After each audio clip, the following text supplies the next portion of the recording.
This is called Cassiopeia Secret Box by Karakuri Creations Group. So, objective nito is to open the secret compartment. Paano nga babuksan yung secret compartment na yon? As the title suggests, this is called Cassiopeia Secret Box kasi itong W-shaped na pattern na to, it corresponds to the Cassiopeia constellation sa stars, diba? Sa sky.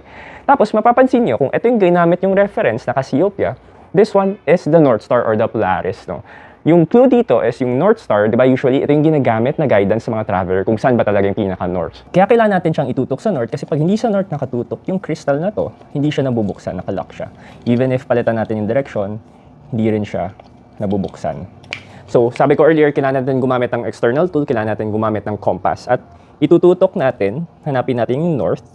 Pag nahanap mo na yung north at natutok mo na yung stone na to sa north, iangat mo tong side na panel na to, and you will be able to slide out yung pinaka-lid niya at marireveal mo na yung secret compartment.